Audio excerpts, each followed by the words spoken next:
Beaucoup Olivier, bonjour à tous et bonjour à toutes. Donc je suis Pierre Pacaud, Direction Générale Recherche et Innovation au MESRI, Ministère Enseignement Supérieur, Recherche et Innovation, et également représentant au comité de programme du défi 4 H2020 Transport, représentant au comité de programme du cluster 5 Horizon Europe, donc énergie, climat et mobilité, et membre du PCN Transport, point de contact national pour le ministère de la Recherche. Je suis accompagné cet après-midi de Alexandra Torero-Iba du PCN SHS et Fabienne Davran du PCN Transport et PCN Espace.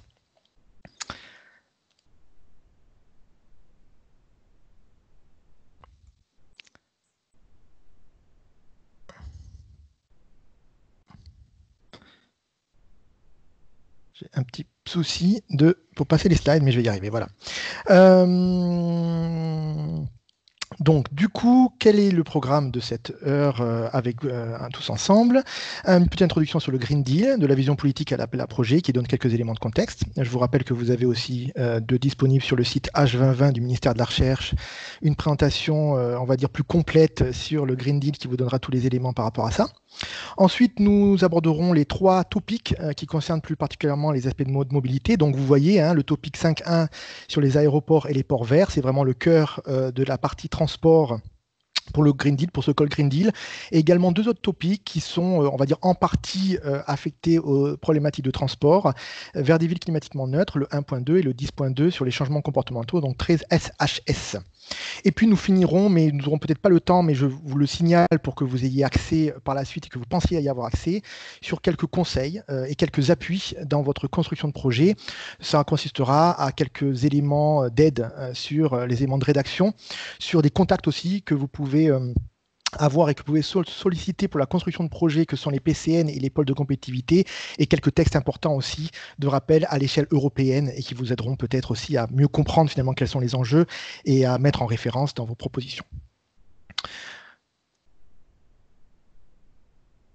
Alors, premier point, de la vision politique à l'appel à projet, en fait, vous avez 6 priorités de la Commission qui sont établies par la nouvelle Commission de Ursula von der Leyen pour 2019-2024, et l'un des plus importants, en tout cas l'un des 6, c'est bien le Green Deal, avec toute la partie de conservation, on va dire, de conservation environnementale, maintenir l'augmentation de température en deçà de 2 degrés avec l'accord de Paris, effort pour être en dessous de 1,5 degré. Et ça, évidemment, ce point-là touche essentiellement la problématique énergétique et la problématique de transport, avec l'objectif d'être le premier continent neutre en climat à horizon 2050. Donc ça, c'est une direction extrêmement forte de la nouvelle commission, donc qui nous oblige tous finalement à mener des efforts assez intensifs dans ce domaine-là. Bien sûr, ça c'est la particularité aussi de l'Europe, on va dire une petite note sociale et de compétitivité également qui ne doivent pas être oubliées, bien évidemment. Voilà. Donc, suite à ça, comment ça se décline en termes de recherche et innovation? En fait, ce qu'il faut retenir, c'est que le Call Green Deal est vraiment partie prenante du programme cadre de recherche et innovation H2020. Donc, avec toutes les modalités de participation et de financement que vous connaissez. Sur ce plan-là, ça ne change absolument rien. C'est vraiment intégré. Les règlements sont établis depuis 2014. Donc, en termes de taux de financement, notamment, ça ne change absolument rien. On est dans l'année 2020. C'est considéré comme un avenant. C'est un avenant du programme 2020. Doté de 1 milliard d'euros, toutes problématiques confondues, mais la Commission insiste bien sur, on va dire, une inflexion qui est apportée, une évolution de changement d'esprit, qui se veut, on va dire, avec des résultats tangibles, visibles par le citoyen et à relatif court terme. Ça veut dire quoi? Ça veut dire qu'on s'oriente sur des TRL, on va dire, de façon générale, parce qu'il y a des appels aussi à des TRL un peu plus faibles, mais de façon générale sur le Call Green Deal, on va vers des TRL qui sont plutôt élevés, 6 et au-delà, avec la forte volonté de la part de la Commission d'avoir des résultats qu'ils pourront mettre aussi en valeur, comme une vitrine, d'ici la fin de la Commission actuelle. Donc ça, c'est extrêmement important, et puis avec une implication du citoyen très forte. Donc il y a un maître mot qui revient et que vraiment il faudrait que vous reteniez, je pense, si vous voulez répondre à ce type d'appel, c'est la notion d'impact. l'impact est extrêmement important. Vous savez que pour ceux qui ont déjà posé des projets dans H2020, que tous les projets sont notés en fonction de 3 critères. Hein. Le premier, c'est l'excellence scientifique, le deuxième, c'est l'impact, et le troisième, c'est la construction de projet. Donc, il ne faudra absolument pas négliger, on va dire, le deuxième aspect, qui est peut-être un peu souvent négligé par les chercheurs qui mettent beaucoup de force et beaucoup d'énergie dans la partie excellence scientifique, mais qui peut-être de temps en temps prépare l'impact un peu moins. Donc là, il faudra vraiment être attentif à ça. Alors, sans rentrer trop dans le détail de l'ensemble des domaines de H2020 et de ce Green Deal en particulier, vous voyez qu'il y a 8 thématiques qui sont les piliers verticaux et 3 piliers couchés. Les 8 premières thématiques sont très tournées vers des appels plutôt à TRL élevés. Les 3 derniers, de façon générale, sur des TRL un peu plus bas et des actions vraiment de renforcement de compétences. Et donc, les 3 thématiques, les 3 topics dont nous allons parler cet après-midi rentre bien dans l'ensemble de ces points, et vous remarquez celui qui est dédié au transport et les aspects de mobilité, Sustainable and Smart Mobility, avec un seul appel dedans, avec un seul topic qui est le topic 1 sur les ports et les aéroports. Alors, aussi un point important, avant de rentrer dans le détail. Donc, aujourd'hui, on est dans les aspects de finalisation du call. On est extrêmement proche de la finalisation. Donc, l'appel, le document officiel n'est pas encore celui-ci de la Commission, puisqu'on est encore en cours de négociation avec la Commission par rapport à ça. Mais on va dire 99% est apporté. Et là, il y aura des petites modifications, 95%, il y aura des petites modifications à la marge par rapport au texte qui est échangé en ce moment avec les États membres, mais ça restera vraiment très très limité. Vous pouvez vraiment commencer à travailler sur cette base-là. Il n'y aura pas d'évolution de budget probablement également. Ou encore une fois, ils seront à la marge. Donc, le point important, c'est que le call sera ouvert le 18 septembre, le temps que la consultation interservice de la Commission et que la finalisation se fasse. Et puis, vous aurez le temps, quelques mois, pour rédiger vos propositions qui devront être rédigées avant la mi-janvier. La date de clôture est prévue aujourd'hui aux alentours du 17-18 janvier 2021. Donc ça, c'est la date que vous devez évidemment retenir, qui va être affinée dans les jours à venir.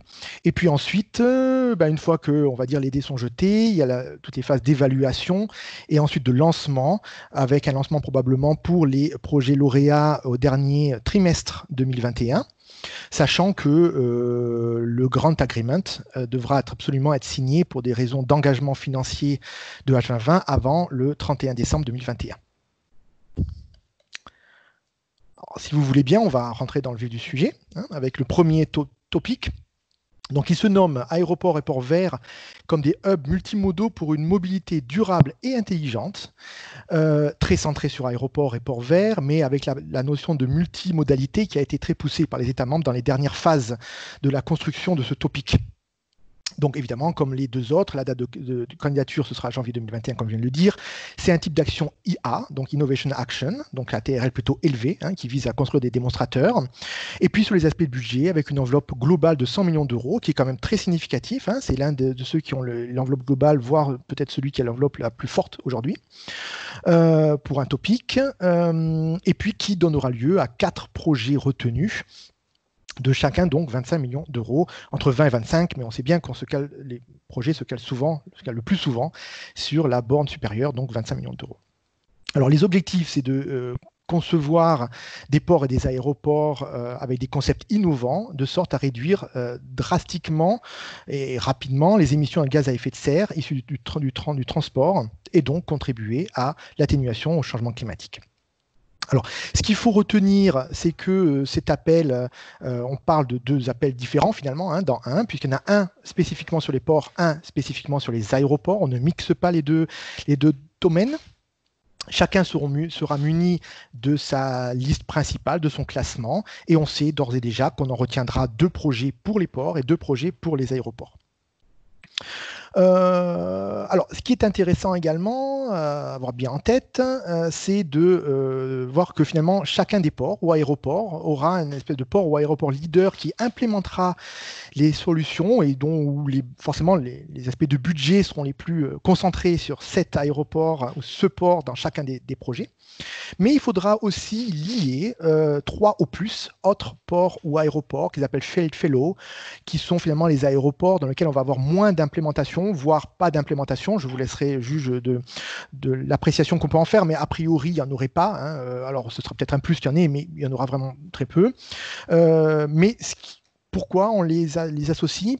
Pour intégrer leurs spécificités et pour préparer la réplication. Alors le terme est un peu impropre en français, hein, mais l'idée c'est bien d'avoir de l'impact, c'est-à-dire que ce qu'on fait sur un port dans chaque projet puisse se disséminer par la suite sur d'autres projets, sur d'autres aéroports, sur d'autres ports, et en particulier les 3 de chaque projet. Alors, il faudra intégrer des ports et des aéroports à chaque fois de pays différents. Hein, pas question d'avoir 2 ports français, par exemple, ou 2 aéroports français. Le budget des 3 fellow airports ou ports, ce sera un bâtiment de 20%, donc on voit bien que c'est une part minime. Et puis, une spécificité aussi sur l'appel port, il doit intégrer un port fluvial. Ça, c'était une demande aussi de nos collègues européens qui n'ont pas de côte. Et donc, ils voulaient absolument ce point-là, qui n'est absolument pas gênant pour nous également. Alors ensuite, quels sont les impacts attendus? Alors sans surprise, hein, alors tout ce que je vous dis là, tout ce que nous vous disons là, c'est pas évidemment comment dire, la référence exhaustive du texte auquel vous avez accès hein, également, mais on va dire un résumé, histoire de lancer la discussion. Mais bien évidemment, ça n'empêche en rien, et vous le savez bien, que les déposants devront lire très attentivement chacun des textes. Alors, sur les impacts, c'est les déploiements accélérés de carburants alternatifs durables. Hein. Il y a un accent sur la partie hydrogène dans les carburants. Donc ça c'est important, hydrogène vert et électromobilité évidemment, et puis les aspects de stockage, de récupération de la chaleur, efficacité énergétique de façon générale.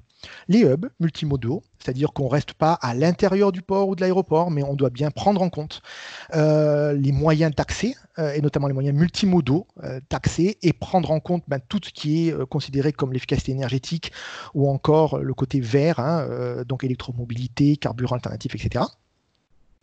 Exploitation de bâtiments aéroportuaires et portuaires éco-énergétiques et écologiques, des aspects de logistique évidemment, intégration avec d'autres modes de transport, réduction des émissions provenant de l'aviation, des transports par voie d'eau et des autres transports.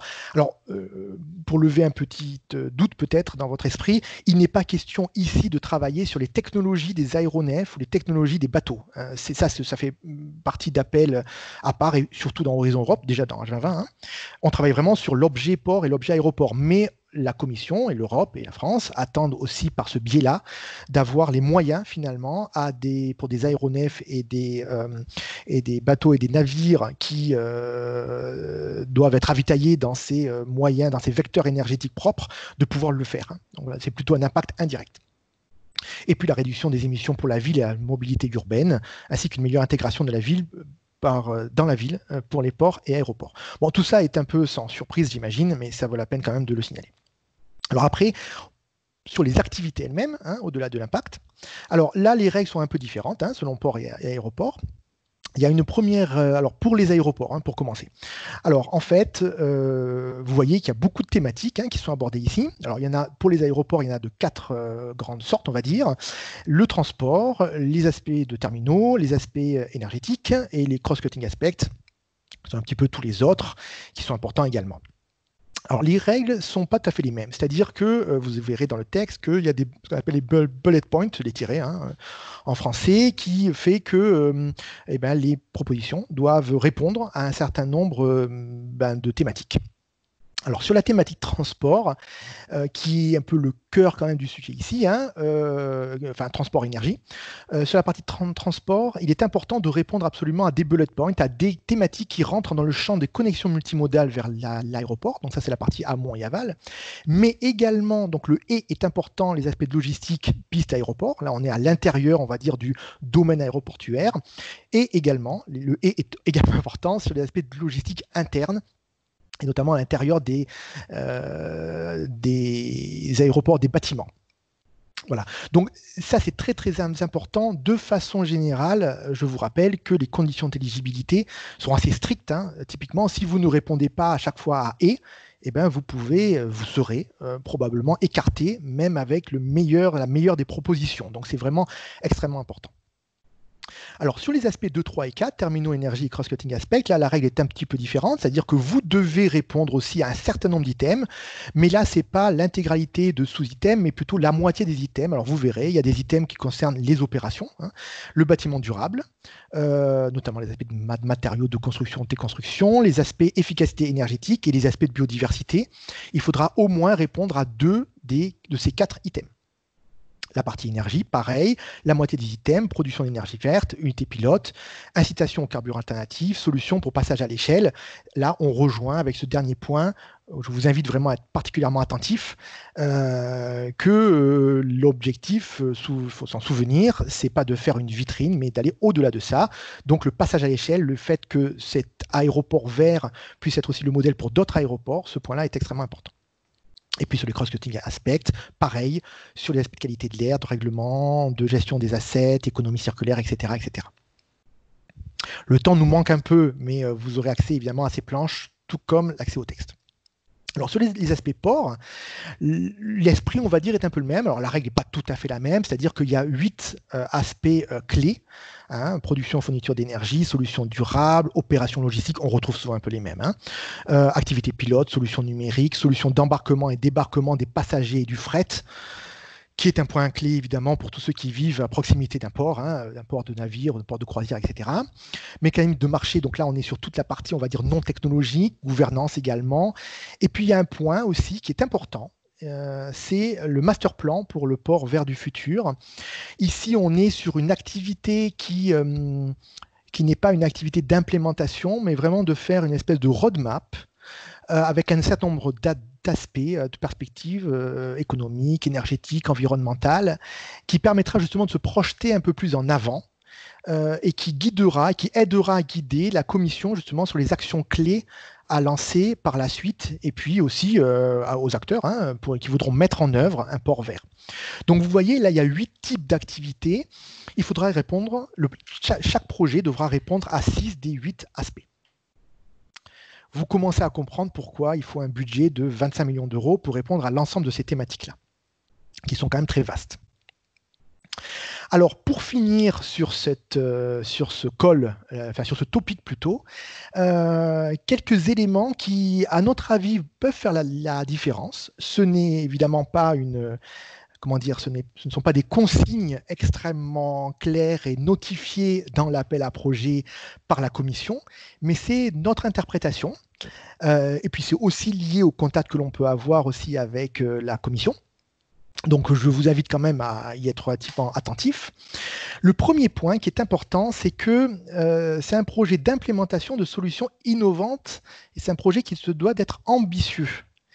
Alors, il y a plusieurs mots qui sont importants ici. Ambitieux, évidemment, il faut en faire une belle vitrine. Je vous rappelle que la Commission veut également utiliser ce topic-là, hein, comme d'autres, hein, d'ailleurs, dans d'autres domaines, pour dire, regardez, dans dans les travaux que nous avons menés, en quoi nous avons pu faire avancer la cause. Hein. Donc, cet aspect de vitrine est quand même important. Il faut de l'implémentation. Hein. Il ne faut pas des travaux, on va dire, papier, simulation, expérimentaux, mais vraiment une implémentation sur le terrain, qui se doit d'être ambitieux, vous l'avez compris, et de solutions innovantes.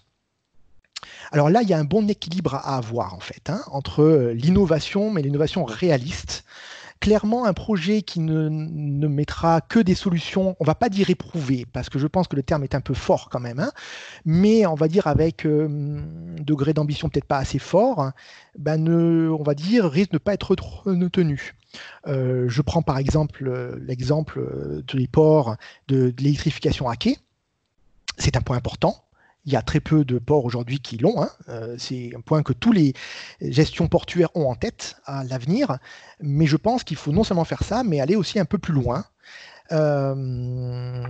Et pour cela, pour aller plus loin, évidemment, il faut prendre un petit peu de risque, mais encore une fois, pas trop. Avoir quand même un peu penser fortement que ça puisse être implémenté à l'issue de la durée. Je crois que c'est 48 mois de mémoire, que les collègues du PCN me corrigent si je me trompe, mais je crois que c'est 48 mois de durée de projet. Et puis si vous pouvez en plus agréger des financements ou des plans qui sont nationaux ou régionaux pour accroître cette ambition, eh ben, ça aura d'autant plus de force. Donc il faut vraiment de l'impact, encore une fois. Être au bon niveau en termes d'innovation, ça j'ai commencé à vous le dire, TRL élevé, il y a le point de l'hydrogène quand même, qui est important. L'Europe a un plan assez ambitieux en termes d'implémentation hydrogène. Donc je pense que ce serait vraiment un vrai plus qu'il y ait des solutions hydrogène qui soient installées. Et les solutions de technologie satellite, et Fabienne va en parler juste après, qui est un point important aussi pour l'Europe et pour la France. De maximiser les bullet points, c'est-à-dire que vous avez vu qu'il y a un certain nombre d'items et vous devez répondre à la moitié, 6/8, tous, etc. Évidemment, si vous allez plus loin que le minimum éligible, ce sera d'autant mieux. Donc, ayez ça en tête. La capacité à disséminer, c'est extrêmement important. Faites jouer vos réseaux et si jamais au-delà des fellow ports and airports, vous justifiez dans votre proposition que vous avez des réseaux, que vous travaillez en réseau avec d'autres ports et aéroports, que vous prenez aussi en compte leurs spécificités et donc quelque part que à la fin du projet ou même avant, ces ports et aéroports pourront davantage se saisir des solutions que vous avez mises en œuvre, ce sera obligatoirement un plus. Les aspects non technologiques, pensez-y. C'est extrêmement important. On pense tous aux aspects technologiques, enfin tous, pas tous, mais souvent, un peu trop souvent peut-être, que aux aspects technologiques en tant que tels. Les aspects non technologiques d'usage, réglementaire, d'investissement, financement, business model, c'est ça aussi les verrous aujourd'hui à l'implémentation, enfin qui gênent l'implémentation à large échelle. Et puis pensez également, parce que c'est un point que la Commission sera a priori attentive, qu'il y a la zone widening, c'est-à-dire la zone des pays de l'Est, pour faire simple, et qui doit être impliquée, et votre proposition avec des acteurs de ces pays-là sera également un plus. Je pense que j'en ai fini, et on peut peut-être faire une séance de 5 minutes peut-être de questions, peut-être un peu plus. Oui. Bonjour à tous. Pierre, j'ai noté plusieurs questions. La première, s'agit-il de construire de nouveaux ports, aéroports ou bien de faire évoluer des ports ou aéroports existants? Je pense que c'est plutôt de faire évoluer des ports et aéroports existants. C'est pas écrit aujourd'hui, on peut très bien créer un nouveau port ou aéroport, mais je pense que ce sera pas très crédible dans la durée impartie et avec de 4 ans de dire que disons que si il y a un port ou aéroport en cours de construction et que vous y mêlez notamment les résultats de ce financement Green Deal, pourquoi pas? Mais de partir à zéro, c'est pas l'intention première. C'est possible, mais je pense qu'en pratique, ce sera dur. Voilà, c'est ça. Une autre question. Est-ce que les compétences efficacité énergétique sont jugées utiles? Quel spectre de compétences est attendu au niveau scientifique et technologique? Alors, c'est pas utile, c'est indispensable. C'est absolument indispensable. C'est-à-dire qu'il y a beaucoup d'éléments au-delà, on va dire, des nouveaux carburants, des nouveaux vecteurs énergétiques, de ne pas consommer de l'énergie. C'est absolument clé. Ça fait partie des éléments. Alors, malheureusement, le temps nous manque et on n'a pas pu rentrer plus dans le détail, mais ça fait clairement partie du sujet et dans tous les domaines. C'est-à-dire au niveau des aspects logistiques, au niveau des aspects. Alors, logistique, ça peut être au niveau des transports, mais ça peut être aussi au niveau de la mobilité de tous les éléments fret, passagers, etc. Mais ça peut être également au niveau du réseau, mais ça peut être aussi l'efficacité énergétique dans les bâtiments. On sait que c'est souvent des passoires parce que c'est ouvert à tous, etc. Donc, si vous apportez des solutions d'efficacité énergétique, c'est même pas apprécié. Il faudra en apporter. Merci Pierre. Alors, il y a beaucoup de questions. Comment est adressé le fait que les aéroports seront vraiment verts quand ils alimenteront les avions en hydrogène? Alors, je ne suis pas sûr de bien comprendre la question. Alors, peut-être que j'interprète un peu la question. On va dire que la chaîne sera vertueuse et ça permettra le verdissement des aéronefs si on les fournit en hydrogène vert. Voilà. C'est sûr que si on les nourrit en hydrogène, loin d'être vert, du gris, voire du gris foncé, bon, là, l'impact environnemental est un peu plus discutable. Donc, c'est pour ça qu'on parle d'hydrogène vert. Je ne pense pas que ce soit, on va dire, mais là, il faudra lire plus en détail, mais je ne crois pas que ce soit, on va dire, indispensable. C'est-à-dire que si jamais on a des installations en hydrogène qui, au départ, les premières années, n'est pas complètement vert, ça a vocation avec le temps, on pense, hein, à devenir de plus en plus vert. Donc, avions fournis en hydrogène vert, je pense qu'on adresse bien le sujet de la neutralité climatique, me semble-t-il. Ok, une question cette fois sur l'éligibilité des dépenses. Pourrais-tu préciser des exemples concrets de ce qui pourrait être couvert par les eligible costs qui concernent les innovative elements of the project? Alors ça, c'est écrit de façon spécifique dans le texte. Je préfère ne pas aller sur ce terrain-là parce que je risque de rapidement être soit imprécis, soit de vous dire une bêtise que vous allez prendre, et c'est normal comme argent comptant. Donc, mais c'est écrit clairement. Évidemment, pour le répondre de façon très très rapide, il y a un certain nombre de dépenses qui ne sont pas éligibles parce que finalement, on va dire, elles ne font pas l'objet d'un travail d'innovation en tant que tel. Je prends un exemple. Je ne crois pas, mais j'espère ne pas me tromper, que si vous achetez des véhicules électriques pour implémenter à la sortie de l'aéroport, je ne pense pas que ce soit considéré comme des dépenses éligibles, parce que aujourd'hui, c'est quelque chose qui existe. Voilà. Alors, une autre question, cette fois sur les porteurs de projets. Qui peuvent être les porteurs de projets? Donc là, il y a plusieurs questions, je vais les contracter, les résumer. Est-ce que ça peut être des entreprises, des labos? Est-ce que ça pourrait être, par exemple, un port comme Marseille ou le GPMM? Doit-il être une autorité portuaire, publique, privée? Voilà, beaucoup de questions sur Alors, la coordination. beaucoup de questions. Les règles sont les mêmes que H2020 et tous les exemples que tu as appris, Mathilde, me semblent éligibles pour être à la fois soit un pilote, soit un partenaire. En fait, les règles sont assez larges hein, par rapport à ça. Donc, ça peut être des structures publiques, des structures privées, ça peut même être des associations, me semble-t-il, des industriels, des organismes, des RTO, etc. Tout cela me semble tout à fait éligible. Les collègues du PCN pourront mieux y répondre, mais je pense que toutes ces entités sont éligibles. Alors après, une question cette fois plutôt sur le consortium. L'appel est-il destiné aux seules infrastructures portuaires ou bien l'écosystème du port peut-il être partie prenante? Non, l'écosystème est forcément partie prenante. C'est-à-dire que on n'adresse pas simplement, en fait, dans les règles de H2020, il y a un certain nombre de règles en termes de, c'est un consortium, hein, c'est pas simplement monopartenaire. Ce consortium sera assez large ici, hein, c'est-à-dire que ça dépassera, à mon avis, allègrement. C'est pas une obligation du tout ce que je vous dis, hein, c'est tout à fait libre, hein, mais probablement ça dépassera une vingtaine de partenaires par projet. Enfin, je vois pas comment ça pourrait être vraiment autrement étant donné le budget. Donc là, on est largement au-delà du port et de l'entité portuaire. Voilà. Si jamais vous avez un projet à moins de 20, c'est tout à fait éligible. Hein. Je ne suis pas en train de vous dire ça. Je vous dis juste quand je vois que souvent les projets à 3 à 5 millions d'euros, ça en rassemble déjà 15. Je pense que les budgets à 25 sera au-delà de 20, me semble-t-il. Merci Pierre. J'ai encore quelques questions. Est-ce que je peux vous demander de couper vos vidéos pour ceux qui ont mis vos vidéos pour permettre plus de courant, on va dire, De pour bande la passante. connexion. Merci, de bande passante. Merci Pierre. Alors, question, comment faut-il interpréter l'expression Inland Port Areas? Ah, alors ça, c'est une question qu'on m'a déjà posée. Alors moi, je le conçois comme des ports fluviaux, mais je pense qu'il va falloir qu'on remonte cette question-là à la commission pour être sûr de savoir de quoi on parle. Parce qu'il y a des cas notamment qui sont un peu aux embouchures des fleuves hein, ou des rivières, enfin plutôt des fleuves là. Et puis on ne sait pas trop. C'est un peu, voilà, c'est un peu flou. Alors comme je l'ai dit déjà, et ça n'est que mon interprétation, j'aurais tendance à penser que pour jouer vraiment le jeu, c'est plutôt des vraiment fluviaux, mais à l'intérieur des terres, pas aux embouchures. Après, peut-être que j'ai pas répondu à la question et peut-être qu'il y a des. Voilà. C'était Alors, pas l'esprit de la question, mais je pense à ça en tout cas. bonjour, c'est Emmanuel Klein du PCN Environnement. En fait, nous, en environnement, quand on parle de inland waters, ça veut dire eau continentale, donc tous les cours d'eau fluviaux. Donc, je pense que c'est. Enfin, je n'ai pas lu le texte précisément, mais c'est ce qu'on utilise, nous, dans le domaine environnement. Merci beaucoup Emmanuel. Peut-être que Pierre, on peut aussi demander à la commission des précisions. Oui, je pense, oui.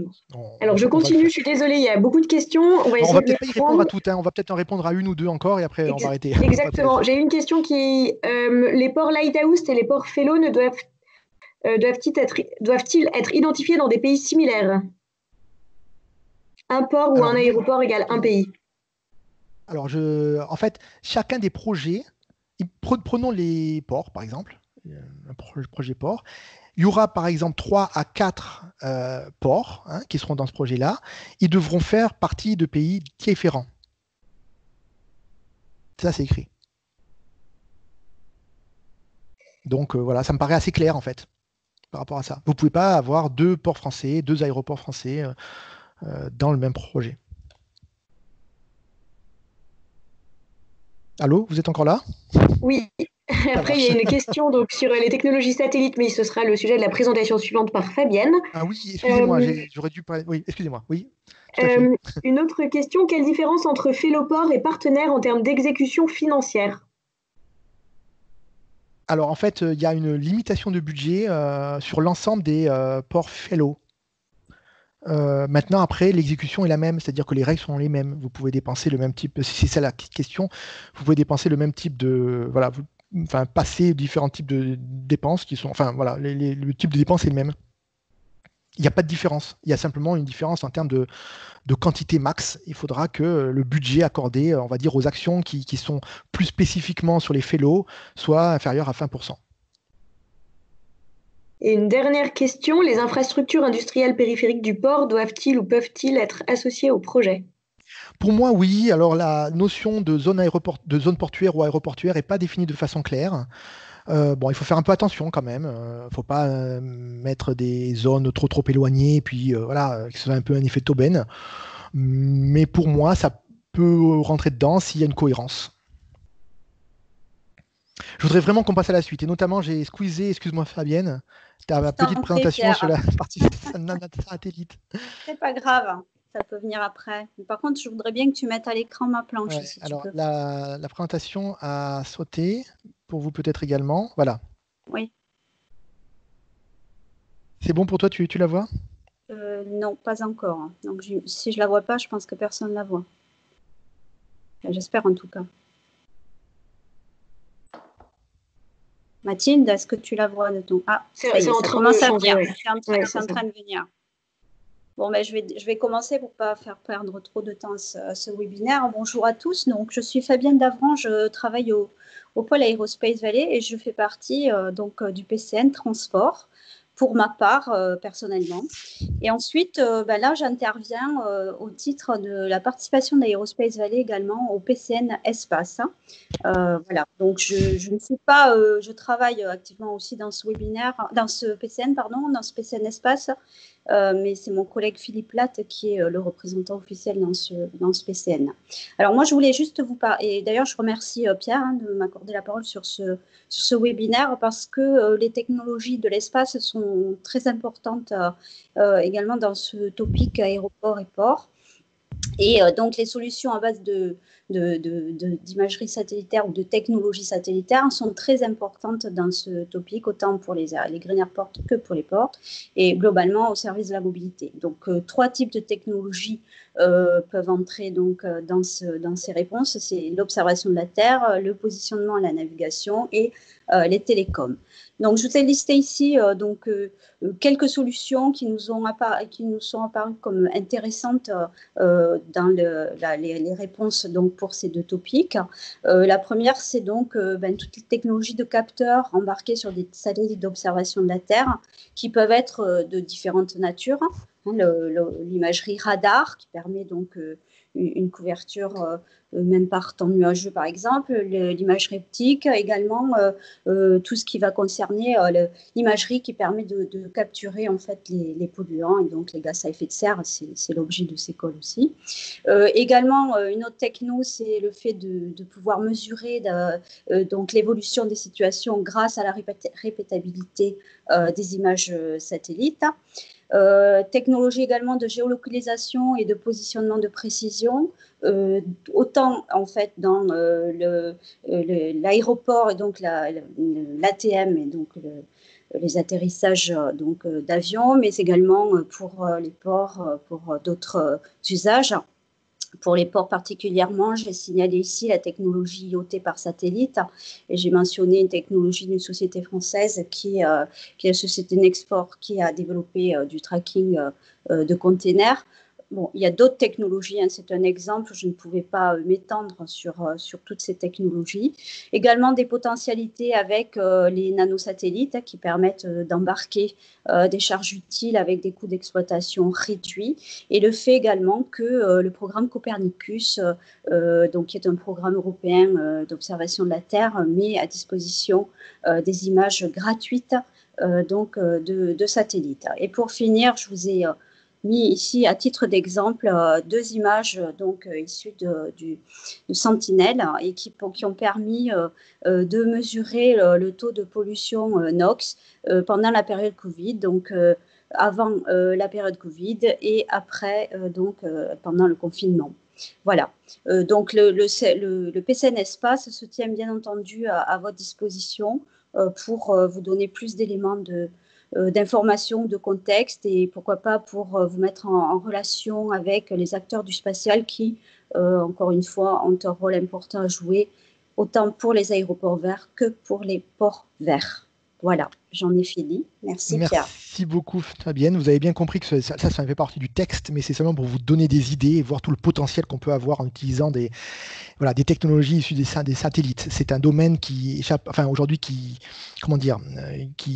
peut ne pas être bien compris et bien connu de la part des acteurs du transport. Alors, on passe au deuxième point, deuxième topic, vers des villes climatiquement neutres et socialement innovantes. Alors là, on est vraiment sur un topic complètement différent qui adresse avant tout les communautés, les acteurs des villes, mais il y a les aspects de transport, évidemment, qui rentrent en ligne de compte, puisque qui dit ville neutre en carbone dit aussi des plans assez ambitieux en termes de neutralité sur les aspects de transport. Donc, on a un budget de 53 millions ici, sur une enveloppe globale de 53 millions. Vous allez comprendre, il y a un seul projet qui sera retenu ici, avec un type d'action qui est un type d'action RIA. Alors, le fait que ce soit un RIA, c'est complètement un RIA qui n'a rien à voir avec les RIA habituels que vous connaissez sûrement. Ici, il s'agit de constituer une plateforme. Donc, il s'agit de constituer une équipe technique européenne, one-stop shop, pour assister les villes désireuses d'une transformation vers la neutralité climatique et une société davantage tournée vers le développement durable. En fait, ce n'est pas un appel pour faire des actions de recherche et innovation en tant que telles, mais c'est pour développer une équipe multicompétences avec des profils variés et qui vont assister les collectivités européennes qui sont désireuses d'une transformation urbaine dans cette direction-là. Donc, le côté one-stop shop, ça veut dire tout simplement que c'est un guichet un peu unique. Les villes veulent mettre en place des actions ambitieuses de transformation environnementale et climatique. Elles pourront s'adresser à cette équipe technique, cette équipe d'assistance technique, pour avoir un certain nombre de réponses à leurs questions. Il y a 4 types d'activités, on va le voir. Il y en a 3 qui sont très tournées assistance technique, comme je viens de vous le dire, et puis une 4e qui est un petit peu à part. Alors, plus dans le détail, les impacts attendus, je ne vais pas rentrer dans le détail, mais en fait, c'est tout ce qu'on peut attendre finalement d'une ville neutre en carbone. J'ai dit en commençant que l'objectif de l'Europe, c'était d'être premier continent neutre en carbone à l'horizon 2050. On a une action également qui est en parallèle, qui s'appelle la Mission Ville, et qui a pour but de mettre en place des villes neutres en carbone à l'horizon 2030. C'est typiquement au service de ces villes, mais pas uniquement, j'insiste bien, pas uniquement, que cette équipe technique pourra travailler. Donc finalement, l'impact indirect de son aide, c'est d'avoir des méthodologies pour les villes qui souhaitent atteindre les neutralités climatiques. Alors d'ici 2030 en particulier, puisqu'en fait la mission n'ira pas au-delà de 2030 et ça s'arrêtera même avant. Excusez-moi, le projet 1.2 n'ira pas au-delà de 2030 et s'arrêtera même avant, donc difficilement on dira pour après. Autonomiser les villes et les communautés grâce à l'innovation sociale, il y a l'aspect social et implication du citoyen qui est extrêmement fort. Mettre en place des mesures permettant la neutralité climatique, et puis la part des transports, évidemment, sur les aspects multimodaux notamment. Alors, il y a 4 types d'activités qui sont proposées. Donc, pour être tout à fait clair, il y a une équipe technique à la fin qui devra répondre à tout et qui devra être capable à la fin de répondre et de mener ces 4 activités-là. Donc, c'est absolument pas au choix, évidemment. Donc, la première activité que cette équipe technique devra mener, ce sont des plans d'action climatique et innovation pour le Green Deal, où là, on est plutôt sur, on va dire, trouver un ensemble de réponses aux questions que se posent les villes. Typiquement, une ville se pose la question de l'indicateur de l'impact de l'action climatique dans les villes, comment on le mesure par exemple, comment on le prévoit, comment on le mesure. Il y a des outils, des instruments qui existent dans l'état de l'art, cette équipe technique devra les orienter. Sur les méthodologies de pilotage et de contrôle des émissions, sur les solutions réglementaires, institutionnelles, gouvernance financière. Le 4e point, aider à la conception d'un Climate City Contract. Ça, c'est l'idée qui se répand de plus en plus, et notamment dans la mission ville, d'établir des contrats en fait qui sont pilotés par les communautés urbaines et qui finalement lient les différentes parties prenantes de telle sorte que tout ça aille dans le même sens, puisqu'en fait la difficulté d'implémentation dans les villes, il y en a un peu, c'est un peu des difficultés technologiques, mais c'est avant tout des difficultés systémiques de faire en sorte que tout fonctionne, entre guillemets, tout soit implémenté avec les problématiques juridiques, réglementaires, d'égalité, etc. qui se posent. D'innovation, donc assurer le lien entre les villes impliquées par le Climate City Contract, et voilà. Alors, il y a une deuxième type d'activité qui est très ciblée, préparation et financement de projets d'investissement. Donc là, on est clairement sur du non technologique. Évidemment, les investissements, c'est le nerf de la guerre. Et puis, beaucoup de villes s'interrogent aussi sur comment rassembler un certain nombre de fonds, qu'ils soient publics, qu'ils soient privés, notamment des fonds européens. Cette équipe les guidera aussi. Ne sera pas le guichet unique pour ça, c'est pas le but, mais c'est les guidera en termes de conseils. La troisième activité, je suis désolé, je vais un peu vite parce qu'on est un peu pris par le temps, mais vous verrez, tous les détails sont dans le texte. L'activité 3, c'est innovation sociale et engagement citoyen. Clairement, c'est l'une des grandes orientations de la Commission aujourd'hui, c'est d'être au plus proche des citoyens et notamment de faire en sorte que les citoyens s'approprient bien le changement, et Alexandra en parlera dans le topic après, le changement de mentalité et la participation citoyenne, c'est-à-dire d'en faire vraiment des acteurs et non pas des personnes qui subissent des plans. Donc, du coup, il y a cet aspect de comment faire en sorte qu'une municipalité engage bien l'ensemble des citoyens, qui est un point clé et qui demande aussi d'avoir un certain partage de bonnes pratiques.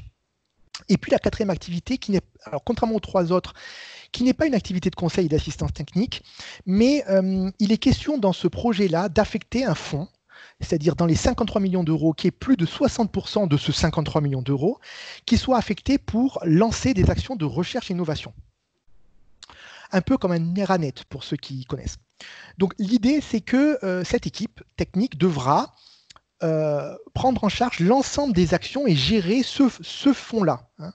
Donc sur les 60% des 53 millions d'euros, elle en aura finalement la maîtrise. Elle lancera des appels à projets sur les thématiques qui lui paraissent clés. Derrière, elle procédera elle-même aux aspects de sélection. Alors quand je dis elle-même, c'est en faisant appel à un jury neutre, etc. Mais elle pilotera cette action-là. Elle devra également suivre l'ensemble des projets de recherche et innovation et ensuite en faire la dissémination, la synthèse, etc. Par contre, elle ne mènera pas les projets de recherche et innovation, c'est-à-dire que ce seront des lauréats qui réaliseront ces projets de recherche et innovation. Alors du coup, quels sont les arguments qui font la différence? Vous êtes intéressé par construire un projet qui réponde à ce topic-là. Alors la première chose, évidemment, c'est l'expertise des membres, parce qu'en fait, on est sur des thématiques qui sont déjà assez pointues, évidemment. Enfin, toutes les thématiques sont pointues, mais vous voyez bien, c'est le domaine de l'innovation urbaine, dans beaucoup de domaines différents. Donc, il va falloir que les gens soient experts et peut-être experts de plusieurs domaines, parce que pas facile de répondre avec autant de membres. Donc, alors avec probablement des spécialités, évidemment. Donc, dans tous les domaines concernés, argumentés par les références et par votre expérience, sur la connaissance des enjeux, sur les moyens pour y répondre. En gros, proposer des solutions, mais des solutions qui sont plutôt dans l'état de l'art. C'est encore une fois pas de mener des actions de recherche et d'innovation. Attention, il y a beaucoup de compétences non technologiques. Ne pensez pas simplement les compétences technologiques, parce que beaucoup ce sera sur le financier, enfin vous l'avez vu, beaucoup sera sur le financier, sur le réglementaire, etc., sur la gouvernance. Expérience terrain orientée projet. clairement, je pense qu'ils attendront autre chose, la commission attendra autre chose que des chercheurs dans leur labo, sans du tout que ce soit péjoratif dans ma bouche, hein, absolument pas, mais là on est vraiment sur un contact et une notion de service qui doit être faite vis-à-vis de personnes qui peuvent être aussi étrangères à la projet de recherche et innovation pure et dure, hein. Donc du coup c'est de bien comprendre quels sont les problèmes avec eux et c'est d'apporter des solutions implémentables. Et donc la notion de capacité de service évidemment. La capacité à collaborer avec la commission et les réseaux existants, ça c'est un point clé également. C'est-à-dire que pour ceux qui connaissent un peu l'environnement bruxellois, il existe un certain nombre de plateformes qui existent, alors sans être exhaustif, hein, Eurocities, Police, Government of Mayors, etc. Et on peut se poser la question, mais est-ce que c'est pas une plateforme en plus ?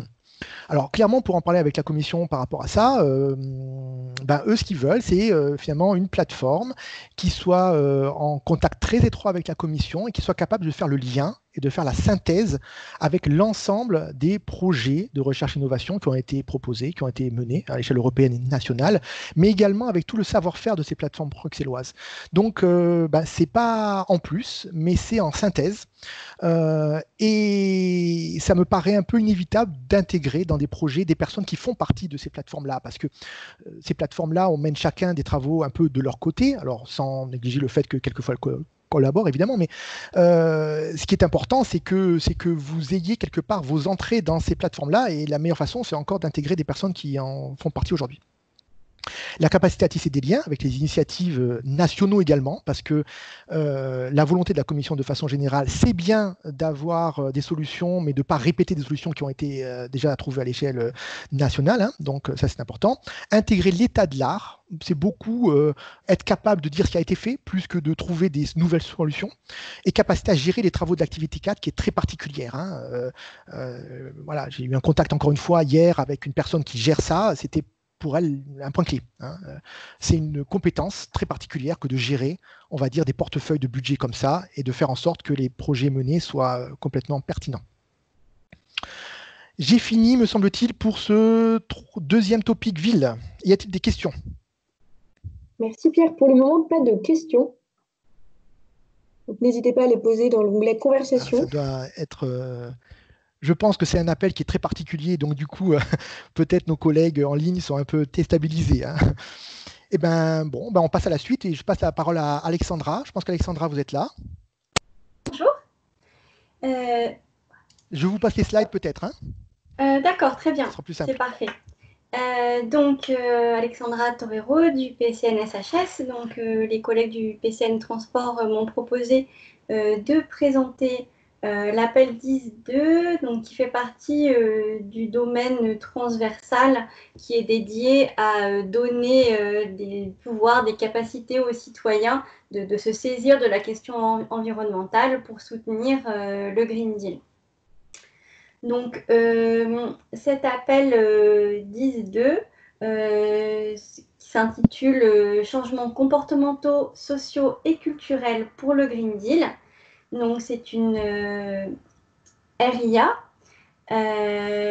qui demande quand même des résultats assez concrets à court terme et qui aura donc des budgets beaucoup moindres que les projets qu'on vient de voir auparavant, mais c'est aussi lié au contenu de ce qui est attendu. Une enveloppe globale de 10 millions d'euros avec des projets, un budget par projet estimé, une fourchette entre 3 à 5 millions d'euros. Donc, il y aurait 2 ou 3 projets financés. Donc, en fait, dans l'ensemble de ces appels du domaine 10, de ce domaine transversal, il s'agit d'impliquer les citoyens et d'entraîner les changements qui permettront de renforcer l'implémentation de la politique Green Deal. Et précisément dans cet appel 10.2, l'objectif de l'appel, c'est de changer les comportements.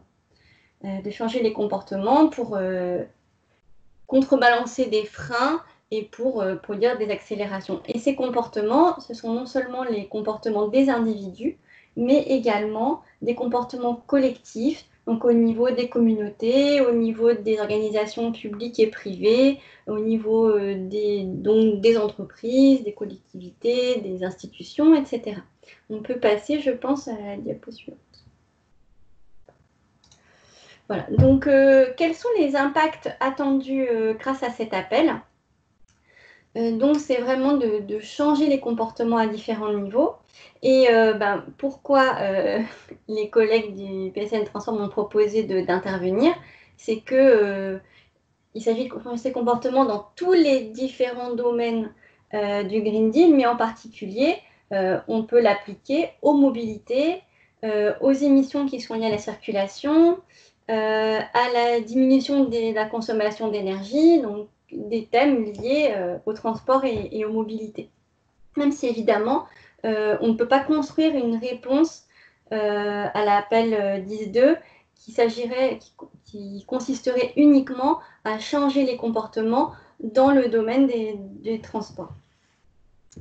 Ce qui est attendu également, c'est de structurer en réseau l'expertise sur le domaine en reliant des acteurs à la fois académiques et non académiques. Donc, à la fois des chercheurs, mais aussi des gens de terrain, des praticiens, des organisations de la société civile, des associations, etc.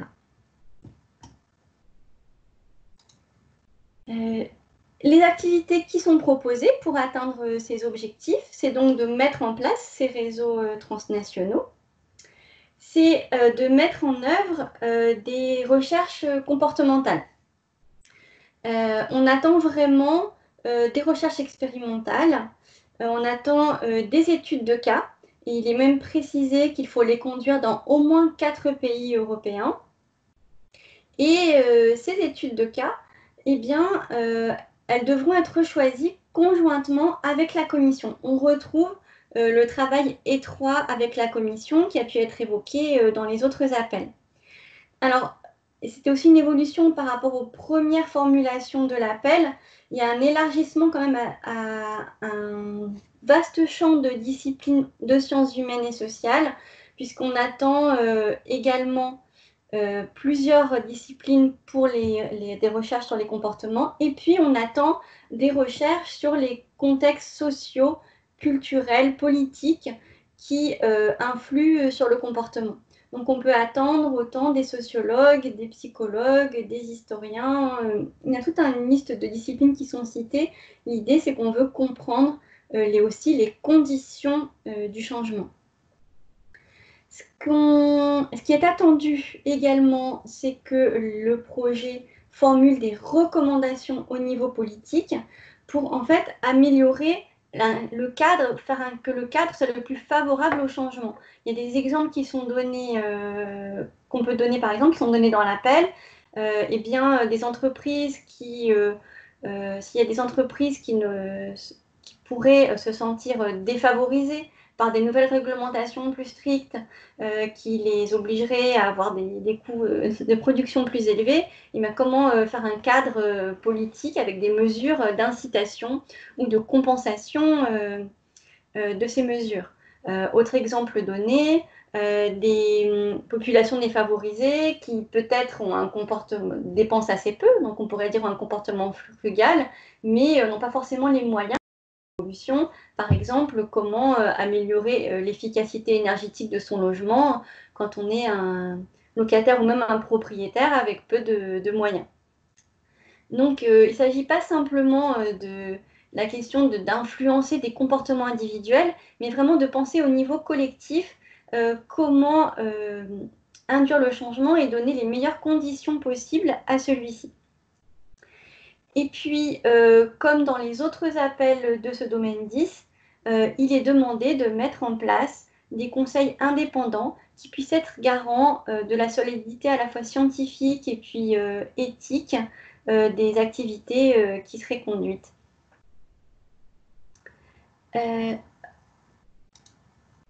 Donc, quelques conseils également, comme ont pu donner les collègues. Qu'est-ce qui est important à bien comprendre pour développer ces réponses? On attend en fait des interactions entre les différents projets lauréats. Donc, on a 3 topics dans ce domaine 10 qui sont tous liés à cette question de l'empowerment des citoyens, eh bien, on attend à ce que les projets lauréats travaillent de concert. Et au sein de cet appel 10.2, puisqu'on est dans un appel où eh bien, on propose différentes études de cas, eh bien, il faut que les études de cas des différents projets se complètent. Et puis, au-delà, puisque cet engagement des citoyens, cette dimension d'innovation sociale, c'est une attente, en fait, qui est énoncée dans l'ensemble des appels Green Deal, eh bien, je pense que ce qui pourra faire la force du projet, c'est vraiment de montrer en quoi ce projet pourra appuyer les projets des autres appels de manière transversale. Comme pour les autres appels, comme Pierre l'a rappelé, il faut s'appuyer sur l'existant, et l'existant, ce n'est pas que l'état de l'art, mais ce sont les initiatives sur le sujet qui existent déjà, et ce sont aussi les projets européens déjà financés. Je vous ai mis un lien vers la base Cordis qui permet de faire un état de l'art des projets. Et puis, ce qui pourra faire la différence, et d'ailleurs également dans les autres projets, réponses aux autres appels Green Deal, c'est de construire des indicateurs à la fois qualitatifs et quantitatifs pour mesurer l'impact de son projet. Et ces indicateurs, il faut les replacer dans le cadre d'indicateurs déjà adoptés au niveau européen. Donc, que ce soit les objectifs de développement durable des Nations Unies, comme les indicateurs du MORI, qui est un ensemble d'indicateurs pour suivre en fait le caractère responsable de la recherche et son bénéfice social. Donc, c'est des indicateurs qu'il est important de se doter pour les appels, pour l'appel 10.2, mais qui seront également bienvenus dans les autres appels. Voilà, j'en ai terminé. Merci Alexandra. Nous avons une question. Quelle est la différence avec le call GD 9.2 qui s'adresse également aux citoyens? Alors, le 9.2. Le 9.2, c'est une bonne question. Alors, je ne peux pas dire de bêtises, c'est un qui a été présenté hier. Alors, le 9.2, il va s'agir de développer en fait des produits et des services. Alors qu'ici, il s'agit d'étudier d'inciter et de comprendre le cadre qui permet d'adopter en fait des nouveaux comportements. Alors, c'est intéressant de faire le lien entre les deux, puisque dans les deux cas, on essaye d'avoir une action sur le citoyen. Et les deux pourront d'ailleurs se compléter. Mais je pense que l'appel 9.2 est centré sur le développement de produits et de services. Donc, une des palettes des moyens qu'on peut se donner. Peut-être les collègues souhaitent compléter. C'est moi. Je peux intervenir, c'est moi qui avais posé la question. Mathilde, oui. Je peux parler ou... Vas-y, Gaëtano. Non, parce qu'en fait, la question, elle est... Je suis assez d'accord avec l'interprétation.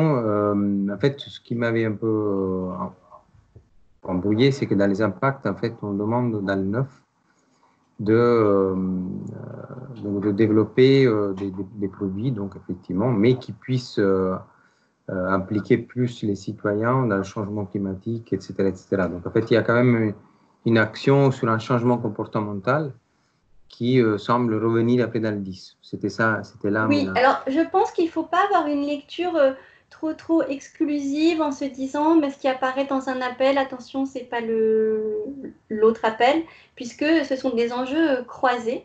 Maintenant, si vous souhaitez, après vous posez des questions pour la construction de votre propre projet et de cibler le meilleur appel, vous pourriez recontacter les PCN, le nôtre par exemple, le PCN SHS, et on pourrait discuter précisément du projet que vous auriez en tête pour le calibrer et cibler le meilleur appel. Merci. Voilà. Je ne sais pas s'il y a d'autres questions. Je n'ai pas d'autres questions dans l'onglet conversation. Ok. bon, peut-être qu'il y aura d'autres questions sur la fin, mais je pense que là aussi, il est l'heure de finaliser. Voilà, n'hésite pas, Mathilde, si jamais il y a d'autres questions qui apparaissent sur ce dernier sujet liés aux changements comportementaux. Juste pour vous dire que vous trouverez, alors on n'a pas le temps d'en parler là, mais vous trouverez dans les slides, la présentation qui sera disponible dès ce soir sur le site, que vous avez un certain nombre de conseils aussi qui peuvent vous être utiles dans la construction de projets. Vous trouverez également un certain nombre de contacts liés au PCN. Pour ceux qui connaissent bien, ça ne leur apprendra rien de nouveau, mais l'ensemble des personnes en fait qui sont en appui sur la compréhension de ces cols, tel qu'Alexandra vient de le dire, sont représentés ici dans les slides. Et puis on y ajoutera aussi les textes qui nous paraissent importants, européens essentiellement, sur lesquels vous pourrez vous appuyer pour rédiger votre réponse, pour comprendre les éléments de contexte et pour rédiger votre réponse. Voilà. Si Mathilde, il n'y a pas d'autres questions, on peut en prendre une, là, il est 15h05, peut-être pas deux, mais une on peut. Mais s'il n'y en a pas, c'est... Alors, il y a une question en cours, j'ai l'impression, à propos de l'appel 1.2, mais elle n'est pas encore sortie. Oh, elle n'est pas encore sortie. Okay. Voilà. Comment faut-il entendre l'expression One-Stop Shop Platform? S'agit-il de construire une unique plateforme européenne ou bien faut-il développer une méthodologie d'implémentation de guichets uniques adaptés aux contextes locaux? Non, je pense que c'est plutôt la première réponse.